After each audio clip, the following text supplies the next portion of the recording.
everyone, and welcome to a brand new episode of your show, The Untold. I'm your host, Fatma Al, and with me is Daij Al. How Thank are you. you? I'm good. Thank you so much. So again, with new guests, new talented people Yes. from different parts of the world. All right. Of course, tell us about today's guest, Mr. Qasim Rasul. Yep. So we have a coach.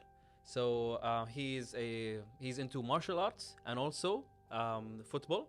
So it's a mix of both worlds in the sport. So you don't get a lot of fighters that happen to be basketball players or football players. Exactly. So it's going to be interesting. We will ask a few questions regarding the sport, and then we'll get to know more about him. So stay with us to meet Mr. or Coach, I would say, Qasim Rasul.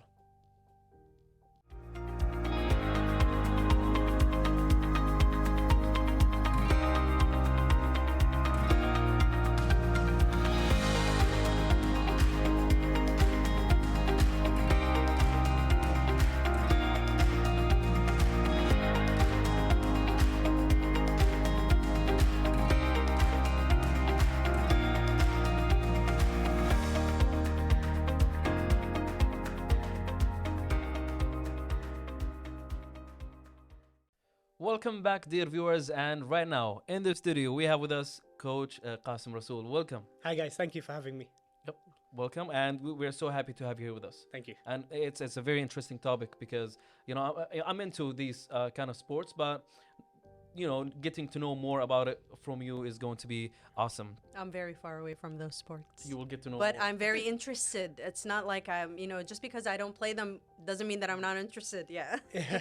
I'll teach you as much as possible. Thank you. All right, awesome. So first of all, can you explain the difference, between a fighter and a martial artist from your perspective? Okay, so there's a big difference between a fighter and a martial artist. A martial artist is a person that lives by the martial arts code, discipline, honor, respect to everybody, their teachers, their teammates, their students. Really, the old school method. Sadly, it's going out because of social media and things like that, but there's a lot of good martial artists still who respect and humble and treat everybody, fair. When they're training, they don't try to hurt people. They have the respect when they're talking to their coaches. They treat their students with respect. And then you have the fighters. They're just all about themselves, the ego.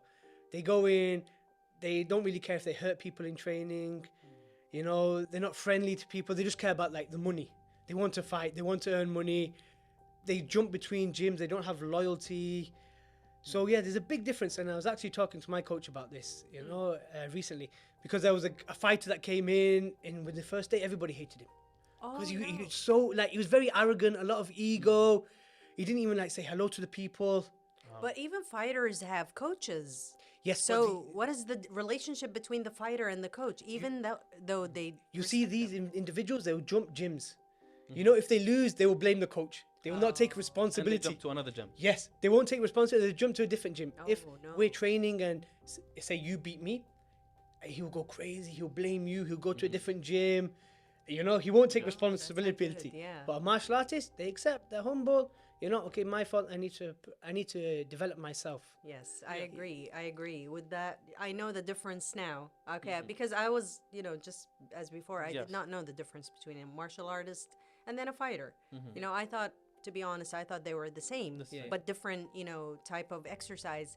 So what about the trends? Have you noticed trends or patterns that are different from among athletes in Kuwait who travel abroad and they come back with different training? So recently, I've been really inspired by this.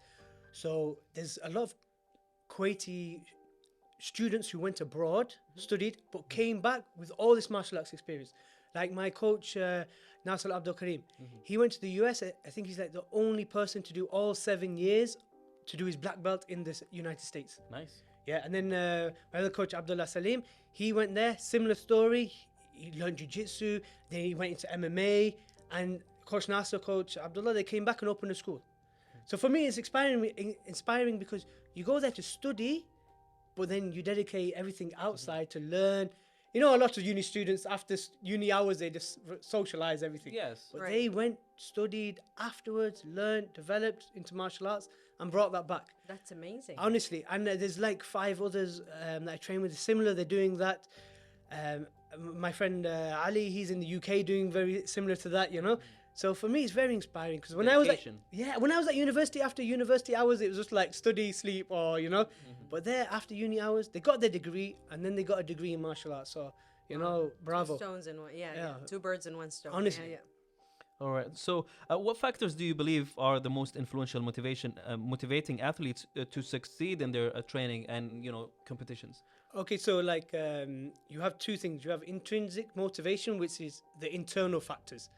So, what internally motivates a fighter, or a martial artist, or an athlete? So, like internally, they might want to do it for their own, for themselves, because they want to achieve, they want to do something, they want to progress. And then you have the extrinsic, the external factors like money, fame. The external, because I just want to do it because I want to earn money. I want to have big social media or something. So these different factors, I think at the start people do it internally, like they want to do it for themselves. They want to learn, they want to progress and develop. And then afterwards, external factors. I need more money. I need fame. I need to buy a new house, or So that's what pushes you to the next level. And also, we always hear about, let's say the world of football. Okay. A very professional football player that becomes a coach for a team. Do you think this translates well to fighters? A very professional fighter becomes a coach. Do you think this is a good transition? It can happen, but some of the best coaches didn't succeed professionally. Like, Habib? Yes. Yes. Habib's father wasn't a very high-level professional. Oh. Yeah. That's right. George St. Pierre, his coach Faraz Zahabi, he wasn't a very high-level professional. So, I know a lot of pro fighters or athletes, even footballers, who don't make good coaches. Okay. Their egos, their whole structure isn't made for coaching. So it's not a very good equation all the time. No. Not all There's the a lot of managers, coaches who never went to the highest level, but their students became the highest level, because it's completely different mentality. Professional athletes sometimes, like I said, have too much ego. They don't have patience. They're very stubborn. The students hate them. Whereas somebody who didn't achieve can talk, can communicate, is patient, respectful. I've seen it many times, this situation. So it doesn't have to do anything. It doesn't have to be that. No. Yes. It's either Completely different game. Yeah. And now regarding how can you, or how do you navigate the delicate balance between an athlete's ego and their development in martial arts? So ego is the biggest destroyer, honestly, because if you lose and your ego won't allow you to accept it, you're never going to progress. That's right. If you're winning, this happens all the time. A fighter wins 3, 4, 5 fights. Next thing you know, his ego blows up. I'm the best. I'm Mike Tyson. I'm the next Muhammad Ali. Yeah, but it's bad because you will lose eventually. And then they can't accept it, so everything comes crashing. I know top fighters in the UK who are on the verge of like the UFC. They lose, finished. They can't accept it now, honestly. But it always reaches a point, so stay humble. Don't let that ego destroy you. If you're winning, stay humble. If you lose, forget your ego, just carry on learning and progress. Wow. That's right. So we know that you have a fighting nickname. Yes. Tell us the story behind it and how it came about. So my nickname is the Prince. I did not give it to myself. It was a professional fighter who fought for England. He gave it to me. So there's 3 reasons. So he gave it to me because Prince Naseem. Yes. Yes. So people, even though my name's Kasim, in England some people pronounce it as Kasim. Kasim, yes. Yeah, I don't know how. So Prince Naseem, Prince Kasim. And then because I talk a lot and I move, and He so was that's the how champion he in said the you beginning. fight He similar. was fast. Yeah, he said I fight Naseem, similar to that. yeah, yeah. He gave it to me. Wow, the prince. Then, because I grew up in Dubai, Yes. my friends in England thought I was a prince. Oh, I know okay, that. I see. No, no, I'm not a prince. All right. And then the third, Fresh Prince of Bel-Air? Yes. Yes. Because he's a joker, my siblings, my brother and sister, always said I was him because I'm a joker. So the prince came from 3 ways, and then it just stuck. All right. Wow. Yeah. That's a But very no nice- royalty here. All right. So before you joined us here in the studio, you showed us the medals. So basically you participated in tournaments here in Kuwait, a jiu-jitsu tournament. So can you like elaborate and tell us more about the story behind it and the challenges you faced? So this was one of the biggest competitions globally that came to Kuwait for the first time, grappling industries. It was huge. And my first time competing in a gi, which is the suit. The suit, Yeah, the yes. suit. Yeah. And my first fight was against somebody that was 105 kg. I'm 75 kg. Oh, wow. So he was 105, 30 kg more. So it's a crazy fight. It was a really close fight. But alhamdulillah, I got 1 gold, 2 silvers, Nice. which was a really big Congrats. achievement. Congrats. Yeah, Yeah, alhamdulillah. Congratulations. Thank you. Yeah. It's a really big achievement. Can you actually show it to the? Yeah. I think I posted like 100 times on social media, but I mean, I would do Yeah. that too. I mean, Yeah, that's a very definitely. proud moment. but the last I had like 7 fights. Then I got injured on my ankle. I couldn't walk properly. I couldn't even warm up. But then I had 2 fights left. I was like, okay, you have to do this. Like I couldn't warm. Honestly, That's amazing. even now it's hurting. So I was like, I need to win. So Yeah. I thought, find a different anything you gotta do. You gotta win. Alhamdulillah, I got the gold. Well, good job. Can I pay a close look at the? That's very nice. Thank you. Is this the emblem or So, the The symbol? medals of the company, but Oh, actually, it's heavy. yeah. Yes. I got So- 1 gold in nogi without the suit, Okay. 1 with the suit, and 1 absolute, which is the open division. Okay. Yeah, I was checking the this one from behind. I thought it was real gold. I was gonna keep it. No, we have to fight for it now. But no, like the real question is, Here. jiu-jitsu. Like, how long did it take you to practice and become a jiu-jitsu player?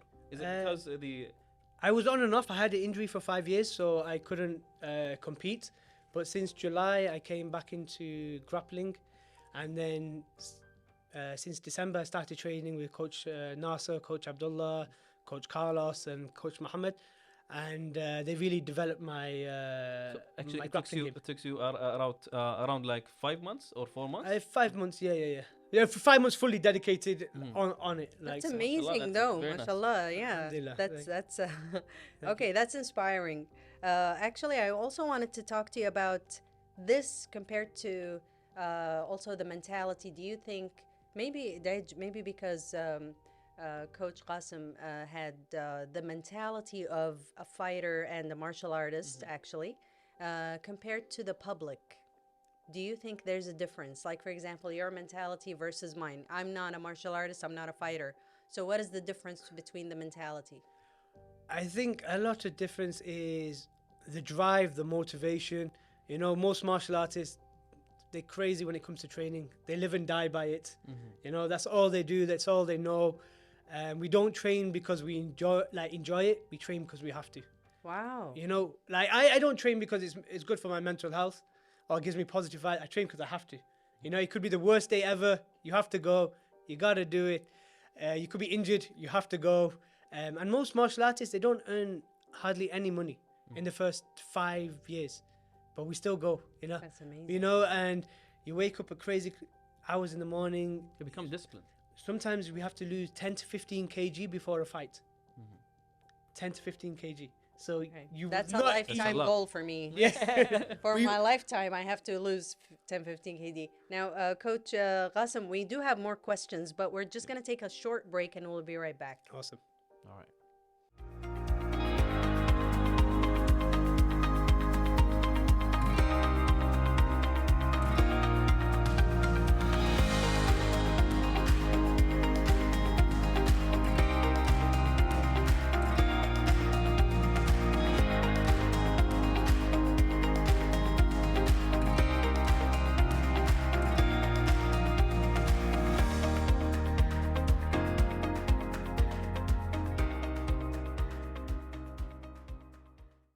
All right, dear viewers, and now we are back with Coach Qasim, or I think I would say now I will call you the Prince. The prince. Yes, Prince, I like that. I like the nickname. Thank you. All right, so in terms of losing in competitions or fights for the athletes or your students, how do you manage to calm them down or teach them how to react in this situation? So we have a saying. Some people say you either win or you learn. Okay. I agree with that, but at the same time, I disagree because you have to accept the loss. Don't just say win and learn. Win, lose, learn. If you can't accept losing, this isn't the industry for you. You have to accept losing, learning, and building on yourself.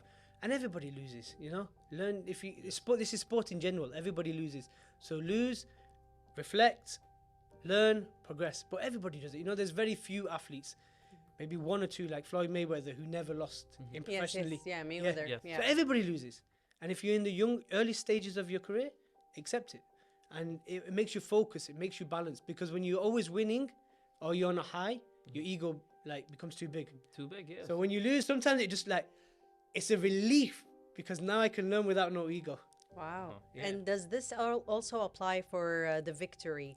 How do most athletes, in your opinion, you know, respond to victory and to losing? So victory, again, if you accept victory and you learn to progress. Like for me now, I won, but in 1 or 2 days I will forget about it. You know, Okay, it doesn't get to your head. no. You're You not can't. gonna If, get- Like yes. overconfidence is the biggest way to destruction. Wow. You know, biggest way to loss. Okay, I won. Forget. Khalas. On to the next one. Let's achieve. You know, and we have this saying: sometimes you're the hammer, or sometimes you're the nail. So sometimes you're the hammer, you're smashing, You're smashing. but sometimes you're the nail and somebody's smashing you. So you just have to take it. You know, you can't always be the hammer. Sorry. So just accept and carry on until you make it. Until you achieve your final goal. It's not over. Okay. That's That's a good amazing. example, yes. Yeah, yeah. All right. So, when it comes to your coaches, have they like influenced you to approach martial arts in a different way? Yes, like alhamdulillah, I was blessed to have some very good coaches in martial arts. Not just their experience, but their personality and their coaching styles. It really works with me. And most of them on the mat in training, they're my coaches, but outside, they're my brothers. You know, for my first coach, Ashley Reese, I now coach Nasser, Coach Abdullah Salim, Coach Carlos, Coach Mohammed. Exactly the same. On the mat, they're my coaches. Outside, we're brothers. And it's really, Family. very good relationships. We work hard. There's a lots of mutual respect, and they really have helped me develop. That's very nice. It's a good way to, be close with your coach and also your students, because it builds up not only a good way to teach them, but also outside the ring, outside the field. It helps you communicate and become better in life and also inside the ring or the fight itself. I agree. And also, Coach, what about the different coaching styles that you've encountered through your training career, let's say, and which ones have been effective for you? So you have the calm coach, you have the coach the angry coach who just shouts all the time. It's like good cop, bad cop. Yeah, and then you have like the old martial arts coach who just his technique shows off, so you respect him straight away. Wow. So mine, when I was younger, my coaches were a bit more strict, and I enjoyed that, the old kind of sergeant, the army general kind of style. Go, run. Okay, I'm going. So that worked. But now I'm older, more experienced. The coaches, who respect you and you respect, everybody's on the same wavelength. Their technique now impresses me more than anything. If I know my coach is amazing, he's won all the medals, and he has a very good personality, then we work very Wow. good together. And is this intimidating when you find a coach that is, it's grand success? He has this amazing, career. And then you come and learn from this coach. Is it intimidating? Am I going to be as good as this coach? Or is it motivating? Oh, it's inspiring. Okay. Definitely inspiring. I see it and I'm like, wow. Like Coach Nasser, Coach Abdullah, Coach Carlos, they have like very, like their CVs are crazy in jiu-jitsu, even MMA. But like in jiu-jitsu, they're black belts. And that takes like 7 to 8 years or even to 10 years to achieve that. So for me now, I have to be like, okay, it took them, I need to get there now. 8 years, amazing. inshallah, Yeah. So it really inspires me to push. Yes, very nice. All right, so are there any coaching styles that you find outdated or ineffective in today's martial arts landscape? The old shouting, the crazy They're coach. not, You- they're That now, because you're just shouting all the time, 24/7. They can't gain respect, so the only way they try and force respect out of someone. No, you have to be you show respect to earn respect. You know, if I'm approachable, I'm nice and friendly, my technique shows, and then you learn. You don't have to shout every second like 50 push-ups, go. You know, like it's crazy. You know, like Ineffective. you know, it's very especially now the people youth have changed as well. You know, before everything's a lot harder. Yes. You know, 20 years ago everybody was a bit more disciplined. Yes. Now, Now maybe they can't handle it. no, they're gonna fold. They're gonna fold with the pressure nowadays. So, and what about if you want to give, young athletes and young individuals who, like Dej, for example, who wants to be a coach one day, what would you tell him? Pieces of advice. As soon as you can do it, do it. Do it as lot with your training. So I got my first coaching qualifications at 16. Wow, know, that's yeah. amazing. Yeah, As a coach. Yeah. In football, my coach Sean in Dubai, he gave me my first opportunity, and yeah. So by the time I moved back to the UK at 21, I had 5 years, and alhamdulillah, I've got 18 years of coaching behind me. That's amazing. Only because I started at 16. So the earlier you can do it, if you think The better. being in sports is your life, when you're learning, try and get your qualifications, because your career might fall. You might get injured. Then you need something to back up. And if you love coaching, teach the next generation. You know, so get all the years, and then like alhamdulillah, I've got 18 years of coaching. That's amazing. You know, That's a lot. alhamdulillah, I'm still training, still going on in my career. But one day, you know, I might want my own gym. I want everything with me. So you have this behind you as well. Yes, And that's it's the a easiest. career. It's the easiest thing for us. You know, it's the only thing we know how to do is train and coach. So just do it. How about the age limit for let's say someone would like to begin Okay. taking lessons. Since you mentioned start early, what if they haven't started early? They're old. I think he's talking about me. Well, Well, like, I honestly, haven't started is yet. it okay? Yes, Is it yeah. okay for Fatma to start? To start right now. Or I she's have late, too I have late. clients that are over 30 starting. I have clients over 40 starting. You know, So honestly, it's never too late. it's never life. Honestly, the only time you finish is when you say I'm finished. Okay. I really believe that. The time you give up, that's it. You're finished. Okay. I'm 37, so I think I still have some time. Yeah, He said indeed. over 40. I'm closer there to that Honestly, range. just Okay. keep going until like we're in wheelchairs. Okay. All right. So, from your perspective, what are the most important lessons martial arts can teach individuals beyond the physical skills? All the mental, the aspects, patience, discipline, controlling your anger, because anger is a big part. It can they say emotions can destroy you in martial arts, because if you get too angry, you lose all your technical ability. Lose your focus. Everything's flying when you get angry. I thought anger was a source. Of And the anger your- source, you have to use that. You have But to you don't let use it take over. in the right way. So if I use the anger You have to be smart for my about it. power, that's Yes. okay. Like Mike Tyson used to do. Yeah. But if you let it get crazy and you're losing all your So technique, you you're actually finished. Control your anger. Do Yeah. not let anger control you. No. Once you let anger and your Wow, emotions. you should be a coach. But no. Honestly, once you let anger take over, you lose all your technique. You're flying. You're throwing like crazy shots. Yeah. So you really have to control. And then just martial arts in life, the mentality of discipline, respecting other people, learning how to accept loss as well. Yeah. You know, sometimes you're there in training, somebody will beat you in front of like 30 people. Wow. How do you react? You just have to, okay, carry on. Next time, Accept it. you gotta. But some people they can't. They will leave the gym. They'll go. Yeah, They'll jump a different gym. But they can't accept it. But you have to be able to go. Okay. I think mentally as well, being a good role model as well for the next generation. That's I huge. would agree. You with know, that, like yes. Yeah. mentally, like whatever I try and do, is thinking like, okay, I've got students. I'm representing my students, my team, my coaches, everybody around me. You know, there's a lot of riding on it, especially now with social media, where everybody's looking at every move you make. You need to have that mental, like physically, who cares? You know, these medals are nothing, but mentally and like everything else has to be on point. Wow.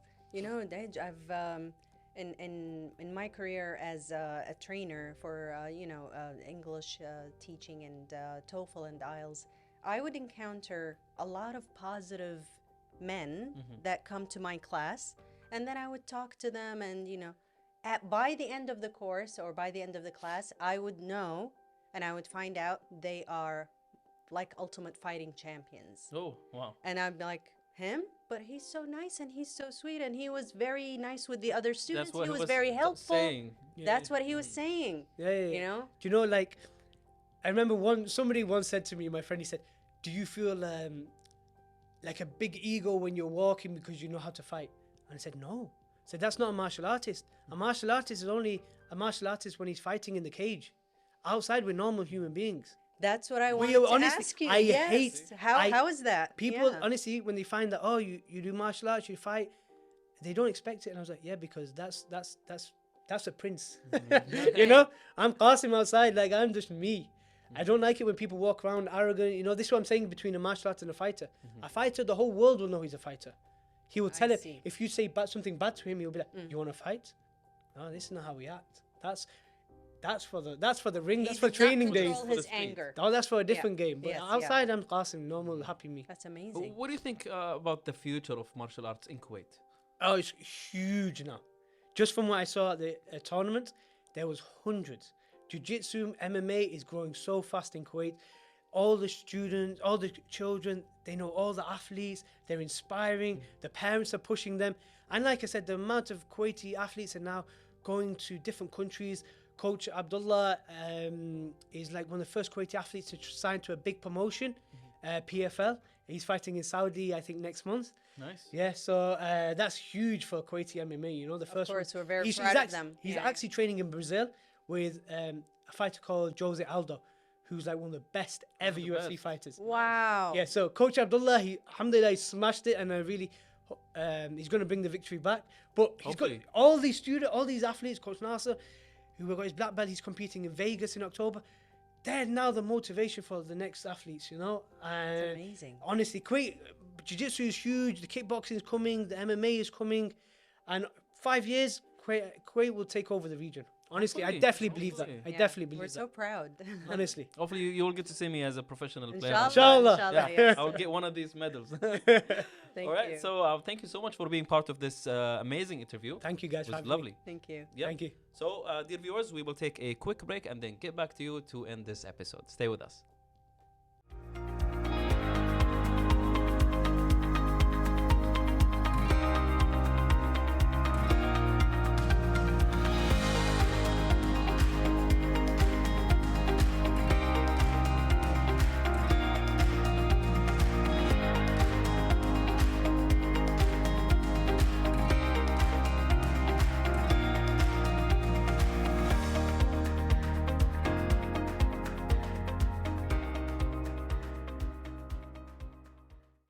All right, dear viewers, that's the end of the episode. We hope you enjoyed it. I enjoyed definitely every bit I of it. really Like, enjoyed it. Yeah, me too.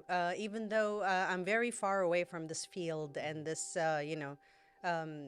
let's say, Fighting? the fighting and the physical exercise, the physical activity that a lot of people do, I'm very far away from it. But we enjoyed it because Mr. Qasim was very informative, and he gave us and the audience what they were asking for when it comes to questions about the physical exercise and all of that. Yep, definitely. Well, that was the end. We hope you enjoyed it. Stay safe, dear viewers, and see you again in the next one.